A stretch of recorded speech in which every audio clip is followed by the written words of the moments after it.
This is the podcast of the Gem State Chronicle for Friday, June 26, 2026. How much does a good superintendent cost? It is taken as an article of faith amongst Idaho conservatives that public schools are failing our students. According to the Idaho Report Card, Idaho students are not meeting state goals in English and literacy, math, or science. We on the right have several proposed solutions. First and foremost being school choice, where money follows the student. This both gives current students better opportunities to succeed and introduces competitive pressure on the system. But what about the students in the public school system today? Despite the temptation for conservatives to cloister ourselves via private schools or homeschooling, the future of our state remains in the hands of the hundreds of thousands of future voters who will graduate from the public school system. That means we need solutions now, even while we look ahead to big ideas that would change the system. Late last year, I examined the debate over reintroducing phonics in Idaho's K-12 public schools. Nearly everyone agreed that we needed to return to phonics-based literacy instruction. The question was how and at what cost. Superintendent Debbie Critchfield asked for an additional $5 million to implement a program to train teachers in phonics using the so-called science of reading, because it has become increasingly clear that the whole word method has failed to teach many students how to read, write, and understand the world around them. Was an additional appropriation necessary to correct this problem? And how do we, as taxpayers and citizens of Idaho, measure success? I have argued in the past that government work should not necessarily be low-paying. If you bid too low for public employees, you will get what you pay for. But that must be combined with accountability as well. We have all heard horror stories of incompetent government workers making far too much while doing far too little. The question is how we measure competency and success. That question is not merely academic. Earlier this month, the Board of Trustees of the West Ada School District approved a new contract for Superintendent Derek Bubb that will increase his salary by $20,000 each of the next 3 years, reaching nearly $291,000 for the 2028-29 school year. While this seems high to me, and perhaps to you as well, I have been looking for the right way to evaluate it. With nearly 40,000 students and close to 5,000 staff across 58 schools, the West Ada School District has no true peer within the state of Idaho. Boise School District, the second largest in the state, has just over 20,000 students and around 3,000 personnel across 52 facilities.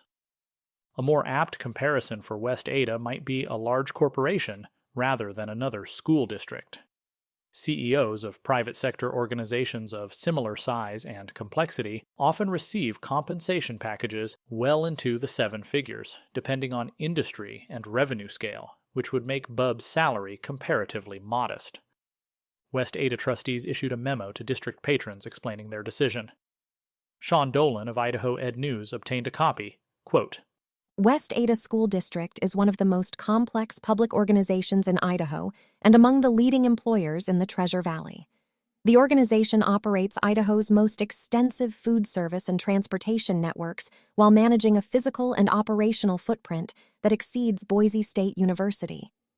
At the same time, West Ada is in one of the strongest financial positions in its history. Most importantly, our core mission of preparing today's students for tomorrow's challenges is being fulfilled every day, as West Ada ranks first in large Idaho districts in ISAT proficiency in English language arts, mathematics, and science. Guiding an organization of this scale requires proven performance, continuity, and a clear long-term vision. The best way to serve our students, employees, and community is to ensure West Ada remains Idaho's premier school district. Aligning the superintendent's contract more closely with national norms reflects our commitment to sustaining that excellence. End quote. According to the Idaho Report Card, West Ada exceeds the statewide average on nearly all fronts. Whereas only 53.2% of students statewide meet state literacy goals, 69% of West Ada students do. Only 42.3% of Idaho students meet state math standards, compared to 56.8% in West Ada. In science, Idaho students score 41.7%, compared to 55.4% in West Ada. These numbers still are not ideal, but I suppose we have to grade on a curve. The Idaho report card also notes reading indicator proficiency in both fall and spring, showing how much students grow during the school year. West Ada students score 75.8% in the fall, compared to the statewide average of 70.9% in the spring.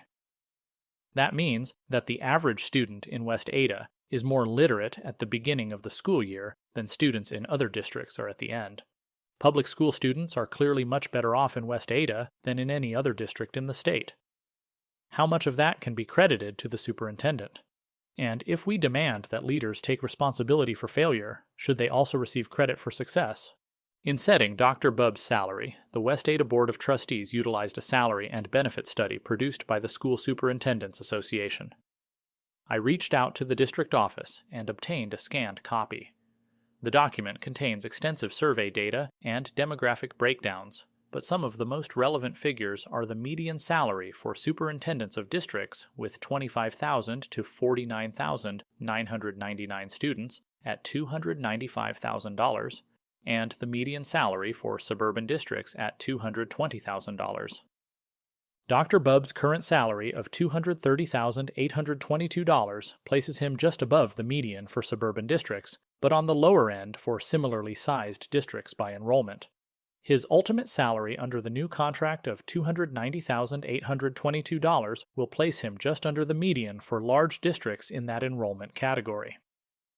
I am not here to argue whether the new contract is right or wrong, but to attempt to properly frame the question. The trustees argue this adjustment is necessary to attract and retain top-tier leadership, beginning with the superintendent. As stewards of public funds, they are accountable to taxpayers and district patrons for that judgment. The real test will come over time, whether West Ada's academic outcomes and overall performance continue to improve under Dr. Bubb's leadership. As with the new appropriation for reading instruction, the results, not the rationale, will ultimately be the measure that matters. This has been the podcast of the Gem State Chronicle. For more, visit gemstatechronicle.com. Thanks to sponsors Lynn Bradescu's Realty, New St. Andrews College, and Money Metals. You're listening to my voice right now, but 11 Labs provided the narration.